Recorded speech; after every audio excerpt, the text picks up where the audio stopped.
What is up, you guys? We are back here with another video, and for today's video we're going to be showing you how this stock internal 212 Predator can hit 70 miles per hour. I know in the previous video that I made, which was building a motor under $100, I had some comments of people saying that it was impossible to hit 70 miles per hour. I'll go ahead and put some comments up here on the screen just so you guys can see. I found it very funny because it is actually very possible, and I've done it with two bikes now. I'm gonna show you with this one, which is not my bike, this is my cousin's, but I'll go ahead and show you that it is possible to hit 70 miles per hour with stock rod, stock piston, and stock cam. So to give you a quick recap on the previous video, I built a motor for under $100, which this motor is exactly the same. And to be fair, we're gonna open it up, show you the internals, prove to you that is exactly the same setup. The only thing different is the exhaust, because I built this motor for my cousin, so the exhaust, he just decided to go with a different one. And I think I advanced the timing just 2 more degrees on this one than the one in the video, but everything else is completely the same. So for those of you who didn't watch my previous video, I'm gonna give you a quick recap of the mods on this engine, because I built that motor just how I built my cousin's motor, which is this one here. So for starters, we ended up putting a cast aluminum Amazon flywheel, which is a cheap one off Amazon, and it came with a timing key. It was a stock one, but we ended up shaving it down and advanced the timing for free. If you guys want to know how to do that, go check out my previous video. Another thing we also did for free was port the head, so we actually did that for free on my other video. We actually ported up the head with a Dremel tool at home, and you know, you see some results. It actually does help out a little bit. Another thing that we added was a high compression head gasket and some 26-pound valve springs. And remember, it has stock push rods, stock retainers, so none of that was changed. This is basically bone stock internals. Another thing that it came with that video was this 26mm carburetor. It's a Mikuni knockoff. It came with a filter and it came with the intake manifold, so all that was together with some jets and the pipe. But speaking of the pipe, my cousin actually went with a different one, but the one on Amazon is just a chrome small little pipe, so it's basically the same thing. That's all we did to this motor. Like I said, it is stock rod, stock piston, stock cam, and we are going to open it up just to show you, and might as well change the oil in the process because we're going to pop the side cover off. But it all just depends on your gearing. And one more thing before we get into the video, I ended up doing some little modifications to the bike just for weight reduction and less rotational mass, like on the wheels, the frame, and all that. Also on the chain, we shortened that up just to help this bike, you know, get up to speed a little bit faster and perform a little better. But it's all in the gearing. This gearing is pretty tall. It's not made for me. This is my cousin's bike, like I said, and he's like 40 pounds less than me, so for him this gearing gets up to speed way faster and it feels better for him.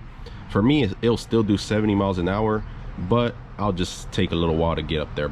All right, so we're gonna go ahead and start off by draining the oil, just so we can show you the inside of the motor and pop the side cover. And we might as well just do an oil change right now, but let me go ahead and drain the oil first. There you go. All right, so now that we drained the oil, we went ahead and covered it up, and I removed the chain. We can go ahead and remove the clutch now, so we can pop the side cover off. All right, guys, so now that I have it lined up here, we're gonna go ahead and pull it out just to show you this stock cam and stock setup. Ooh, these things are gonna fall out. Oh, no, they didn't fall off. All right, so look, let me show you. This is stock cam. This is what we're gonna be running on this bike, 70 miles, and it has the compression release like it should. Oh, and yeah, just look at that, stock cam, literally stock cam, no numbers, no nothing. This is bone stock, as you can see. Doesn't get any more stock than that. And let me go ahead and show you the rod. Let's see if I can get a good angle on it. I can't really get a good angle. Let me try it another way. All right, so I spun the motor a little bit And let me show you the stock rod. Look, there you go. I don't know if you can see it there, but this is definitely a stock rod. As you can see here, it does not have the little piece where it picks up the oil, and this is cast rod. It's not billet, so it's not shiny. And the piston, let's see, I don't know if you can see it. You can kind of see the little side right there, but it is stock piston. Oh, it kind of sucks you can't really poke it out that much, but the piston is also stock in there. It's kind of hard to see. Yeah, I can't really tell, but it is stock piston, stock rod, and stock cam. All right, so I went ahead and popped the cam back in. As you can see, we lined up the dots, and like you saw, stock cam, stock rod, and stock piston. So we're gonna go ahead and pop the side cover back on, fill it up with some fresh oil, and we're gonna go ahead and do some speed runs. All right guys, so we went ahead and put the clutch back on, and we put the chain as well. We already adjusted it, and I topped it off with some brand new 10W30 oil. And yeah, this is super cheap oil, but anything will do with these motors. These things will literally run on anything, as you've seen on my torture test. But I'm just kidding. Put some good oil. But yeah, we are basically ready to do the top speed run test. So let's go ahead and get this bike going and show you guys. All right guys, so we're here at the riverbed. We're gonna do a top speed run to show you guys that this 70 miles per hour is possible. And let me go ahead and reset the counter. As you can see, everything is at 0. I got the Insta360 ready there recording, and we are going to do the speed run. Let's get it.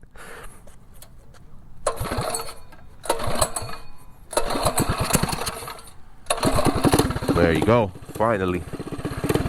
All right, make sure nobody's coming. Let's go.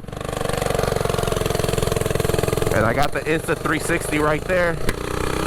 We're gonna put it on that angle so it can look a little better. For maximum speed, we're gonna tuck down.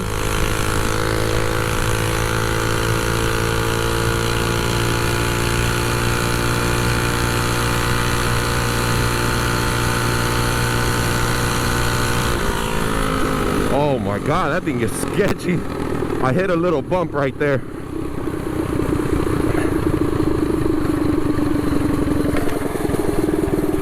All right, so let's go ahead and check the speed. That thing felt crazy. I heard the RPMs like really high up there. And I know it does worry me too, because it's bone stock internals, like stock cam and rod, but it is possible. Let's see what it did.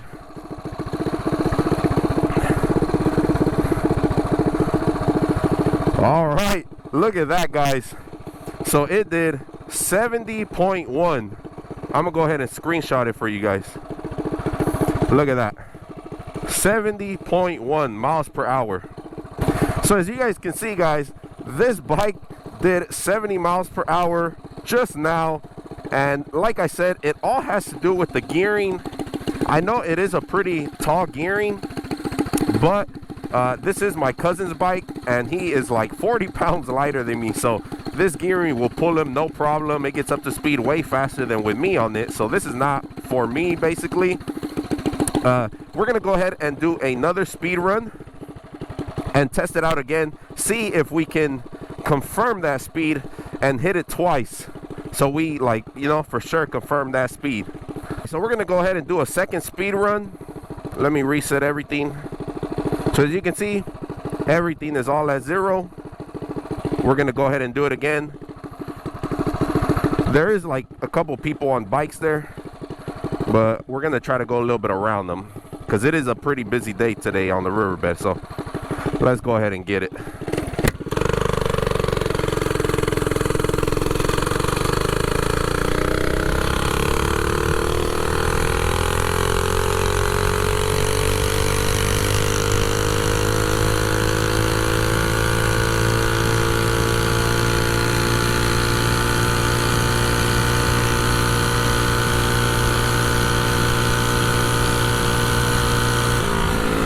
Oh my God. It's crazy. These motors just Like, I know it's stock rod, stock cam, it could blow up, but damn, I'm definitely pushing it. I'm not gonna lie. I held the RPMs for a while. Let's see, let's check the speed though. That one actually felt pretty good.